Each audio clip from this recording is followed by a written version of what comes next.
ప్రముఖ జర్నలిస్ట్ సత్యమూర్తి గారు ఈరోజు మనతో ఉన్నారు. Welcome to Srini TV sir. నమస్కారం అండి. నమస్తే అండి.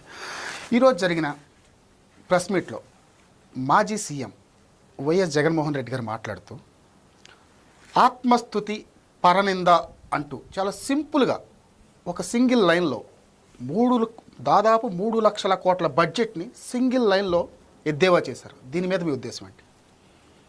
ఆయన ఆత్మస్తుతి పరనింద అంతేనండి. అంటే అర్థం ఏంటో జగన్మోహన్ రెడ్డిని అడగండి.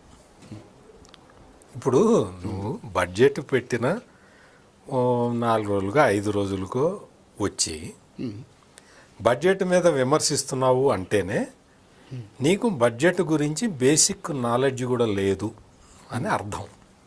ఓకే. జనరల్గా ఏంటి అంటే నేను దాదాపుగా 40-42 సంవత్సరాలుగా జర్నలిస్ట్గా అన్ని మొత్తం చాలా రాజకీయ పార్టీలని చాలామంది రాజకీయ నాయకుల్ని చూశా. నాకు తెలిసి ఏ రాజకీయ నాయకుడైనా సరే అంటే గవర్నమెంట్లో ఉన్నవాళ్ళు లేదు ప్రతిపక్షంలో ఉన్నవాళ్ళు ఎవరైనా సరే బడ్జెట్ ప్రవేశపెట్టంగానే అంటే బడ్జెట్ ప్రసంగం అయిపోగానే బయటికి వచ్చేసి ప్రతిపక్షం ఇవ్వటం అసెంబ్లీ లాబీల్లో కూర్చొని ప్రస్తుతం మాట్లాడతారు. ప్రతిపక్షం అయితేనేమో ఆ బడ్జెట్ బాగాలేదు, ఇది లోపం ఉంది, ఈ లోపం ఉంది, ఈ లోపం ఉంది అని చెప్తారు. అధికార పక్షానికి సంబంధించిన వాళ్ళు అయితే ఇదిగో దీని మీద ఫోకస్ చేశారు, దీని మీద ఫోకస్ చేశారు అని వాళ్ళు చెప్పాల్సింది వాళ్ళు చెప్పుకుంటారు. కానీ ఇదేంటో జగన్మోహన్ రెడ్డి బడ్జెట్ ప్రవేశపెట్టిన ఒక 3-4 రోజుల తర్వాత వచ్చి ఇప్పుడు వచ్చి ఆత్మస్తుతి పరనింద అంటాడు. అసలు ఆత్మస్తుతి పరనింద అనేది బడ్జెట్కి అప్లికబుల్ అవుతుందా? ఈ మాట అంటే ఆత్మస్తుతి పరనింద అనేది ఎప్పుడు వాడాలో కూడా జగన్మోహన్ రెడ్డికి అవగాహన లేదు. ఖచ్చితంగా ఇది ఎవరైనా మామూలుగా ఏదన్నా ప్రసంగం చేస్తే ఇప్పుడు నేను 40 ఏళ్ళ నుంచి జర్నలిస్ట్గా పనిచేస్తున్నానండి, నేను చాలా గొప్పవాడిని అండి, మీకేమి రాదండి, మీకేమి తెలియదండి అన్నాను అనుకోండి, అది ఆత్మస్తుతి పరనింద అవుతుంది. బడ్జెట్లో ఏంటి, బడ్జెట్ బాగుందా లేదా అంతవరకే. బడ్జెట్లో ఏదన్నా ప్రాబ్లం ఉందా, నువ్వు అనుకున్నది అందులో ఏమన్నా లేదా, లేదు నువ్వు చేసినప్పుడు ఏదన్నా పెద్ద బాగా అద్భుతంగా చేసావా, ఇప్పుడు అద్భుతంగా లేని పాయింట్లు ఏంటి అనేది చెప్పాలి. అన్ని తప్పులే చెప్పాడు. మీకు అసలు ఒక విషయం చెబితే చెప్పండి. మీరు జగన్మోహన్ రెడ్డికి అసలు బడ్జెట్ తెలుసా అని మీరు నెక్స్ట్ క్వశ్చన్ మీరు నన్ను అడుగుతారు. ఏంటి అంటే ఏమో ఈ 4-5 రోజులు బడ్జెట్ని రీకాన్సిలేట్ చేసి వచ్చి మాట్లాడారేమో. అంత స్టడీ చేసే అంత ఓపిక ఉంటే గంటలు నేను చెప్తున్నా కదా, మీరు కేంద్రంలో బడ్జెట్ ప్రవేశపెట్టారు కదా, నన్ను అడిగితే నేను ఆ బడ్జెట్ ప్రవేశపెట్టిన కరెక్ట్గా 10 నిమిషాల్లో నేను నా రియాక్షన్ చెప్పాను. ఇదిగో ఇట్లా ఉందని. రాష్ట్ర బడ్జెట్ పెట్టినప్పుడు అట్లా చెప్పాను, తెలంగాణ రాష్ట్రం బడ్జెట్ పెట్టినప్పుడు కూడా అట్లా. ఏదైనా కానీ మనకి చూడంగానే మన పర్సెప్షన్కి ఇది అనువుగా ఉందా లేదా అనేది తెలిసిపోతుంది. ఖచ్చితంగా చెప్పొచ్చు. 5 రోజులు, వారం రోజులు, 15 రోజులు, 120 రోజులు టైం తీసుకోరు ఎవరు. అందులో కూడా నేనే కదా ప్రతిపక్షం, ఇంకెవరు లేరు కదా అని ఆత్మస్తుతి చేసుకునే జగన్మోహన్ రెడ్డి మరి నువ్వు అంత గొప్పవాడివి అయినప్పుడు గంటలో కాదు 5 నిమిషాల్లో రియాక్షన్ ఇవ్వాలి.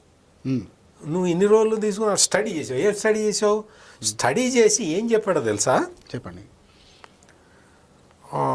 బడ్జెట్ అట్ ఏ గ్లాన్స్ అని ఉంటుందండి. ఆ బడ్జెట్ అట్ ఏ గ్లాన్స్లో అప్పుల గురించి చెప్పలేదు అని చెప్పాడు. అసలు బడ్జెట్ మీద కనీసమైన అవగాహన ఉన్న ఎవడైనా సరే అసలు బడ్జెట్ అట్ ఏ గ్లాన్స్ అంటే ఏమిటి అనేది తెలుసుకోవాలి. ఫస్ట్ తెలుసుకొని మాట్లాడాలి. బడ్జెట్ అట్ ఏ గ్లాన్స్లో అప్పులు చెప్పరు. బడ్జెట్ అట్ ఏ గ్లాన్స్ అంటే ఓ 2 చక్రాలు వేస్తారు. అంటే జగన్మోహన్ రెడ్డికి అర్థం అవ్వటానికి ఈ భాషలో చెప్తున్నా. ఆ 2 చక్రాల్లో ఒక చక్రం రూపాయి రాక. ఇంకొకటి రూపాయి పోక. అంటే మనకి వచ్చే బడ్జెట్, మనకు వచ్చే ఫండ్స్ ఎంత, మనం ఖర్చు పెట్టే ఫండ్స్ ఎంత, అది that is called budget at a glance. అంటే ఒక రూపాయి ఎక్కడి నుంచి వస్తుంది, ఈ రూపాయిలో ఏమేమి వస్తాయి, ఎంత పర్సెంటేజ్ ఎక్కడి నుంచి వస్తుంది అంటే కేంద్ర పన్నుల్లో వాటా, రాష్ట్ర పన్నులు, రాష్ట్రానికి నేరుగా వచ్చే ఆదాయము, కేంద్రం గ్రాంటులు, ఇవి కాకుండా ఏవైనా బారోయింగ్స్, అప్పులు తెచ్చుకోవటం అంటే జగన్మోహన్ రెడ్డి లాగా అన్ప్లాన్డ్ అప్పులు కాదు. అప్పు కార్పొరేషన్ అప్పుడు ఇప్పటికీ తెలియట్లేదు కదా, ఎంత అప్పు అయింది ఏంటి ఇక్కడ నేనేంటి అంటే, నేను ఏషియా డెవలప్మెంట్ బ్యాంక్కి వెళ్ళాను అనుకోండి, దానికి లోన్కి వెళ్తున్నాను, నాకు ఇంత వస్తుంది అన్న అభిప్రాయంతో అది చెప్తారు. అది రూపాయి రాకలో అప్పులు కూడా వేసుకుంటారు. రూపాయి పోక అంటే ఎట్లా ఖర్చు పెడతాం, వెల్ఫేర్ కింద, ఇరిగేషన్ కింద, లేకపోతే ఎడ్యుకేషన్, తెచ్చిన అప్పుకి ఎంత వడ్డీ, అది కూడా అది ఇందులో ఉండదు. ఇది ఎట్లా ఉంటుందంటే, అందులో అప్పుకి వడ్డీలకి. మరి మన జగన్మోహన్ రెడ్డి గారు చేసిన 10 లక్షల కోట్లకి అప్పు 66,000 కోట్లు అవుతుంది జరిగింది కదా. బడ్జెట్ ఎట్ ఎ గ్లాన్స్ లో ఉండదు. ఓకే, నేను చెప్తున్నది అది బడ్జెట్ లో ఉండదని కాదు, బడ్జెట్ అట్ ఎ గ్లాన్స్, రాక పోకళ్ళు అందులో ఉండదు, అందులో ఇది ఉండదు. Okay, done. ఈ విషయం జగన్మోహన్ రెడ్డికి తెలియదు. బడ్జెట్ అంటే రూపాయి పోకలో ఏముంటుంది అంటే, వెల్ఫేర్కి ఎంత ఖర్చు పెడుతున్నాం, ఇరిగేషన్కి ఎంత ఖర్చు పెడుతున్నాం, లేదా విద్యకి ఎంత ఖర్చు, ఇటువంటివి ఎంత ఖర్చు పెడుతున్నాము అనేది చెప్పడం రూపాయి పోక. ఇది కాకుండా బడ్జెట్ ఇన్ బ్రీఫ్ అని ఇంకొకటి ఇస్తారు. అందులో ఏంటి అంటే, మొత్తం ఫిగర్స్ ఎంత ఖర్చు పెడుతున్నామో ఇస్తారు. ఇది కాకుండా ఇంకోటి ఇస్తారు, బడ్జెట్ క్లుప్తంగా అని ఒకటి ఇస్తారు. అంటే బడ్జెట్ ఇన్ బ్రీఫ్ అని చెప్పి ఇంకొక టేబుల్ ఇస్తారు. అందులో ఏముంటుంది అంటే, ఈ ఆర్థిక సంవత్సరంలో ప్రతిపాదిస్తున్నది ఎంత అంటే, ఇన్కమ్ ఎక్స్పెండిచర్ రెండు, గత ఆర్థిక సంవత్సరంలో ప్రతిపాదించింది ఎంత, వాస్తవంగా ఖర్చు పెట్టింది ఎంత, ఇది ఒకటి. ఇంకొకటి బడ్జెట్ ఆ సబ్స్టాన్స్ ఇస్తారు. ఈ మూడు ఇస్తారు. మిగిలినవన్నీ పుస్తకాలు ఉంటాయి, ఒక్కొక్క పద్దులు ఉంటాయి అన్నమాట. ఆ పద్దుల్లో విద్యాశాఖకి ఎంత ఖర్చు పెట్టాం, నీటిపారుదల శాఖకి ఎంత ఖర్చు పెట్టాం, ఎట్లా పెట్టాం, ఏ పథకాలు ఉన్నాయి, ఎట్లా ఏంటి అనేది వస్తుంది. బడ్జెట్ అంటే గ్లాన్స్లో అప్పుల గురించి చెప్పలేదు అంటాడు. అప్పుల గురించి చెప్పరు. ఓకే, అప్పుల గురించి బడ్జెట్ అంటే గ్లాన్స్లో ఉండదు. నేను అన్ని పుస్తకాలు తిరగేసి అప్పుడు తెలుసుకున్నాను, అందులో 2 లక్షల కోట్లే ఉంది అంటాడు. పాప 700 మంది సలహాదారులు పెట్టుకున్నాడు, ఏ మాత్రం చిన్న సలహా ఇవ్వలేపారు. అసలు అతనికి బడ్జెట్ అట్ ఏ గ్లాన్స్ లో ఏముంటుంది అనే విషయం కూడా తెలియకుండా 5 సంవత్సరాలు ఈ రాష్ట్రాన్ని పాలించాడు అంటే, నిజంగా అతనికి ఓట్లు వేసిన ప్రజలు సిగ్గుపడాలి. ఇక్కడ మీకు ఇంకోటి ఏంటంటే, ఈ మొత్తం నేను నిరుద్యోగ భృతి ఇవ్వలేదు, సూపర్ 6 ఇవ్వలేదు, అది ఇవ్వలేదు, ఇది ఇవ్వలేదు, మత్స్యకార భరోసా ఇవ్వలేదు, అంటే లా నేస్తం ఇవ్వలేదు. మత్స్యకార భరోసా అనేది కేవలం 2 నెలలకి అప్పుడు ఇస్తారు, అది ఆటోమేటిక్ ఇస్తారు.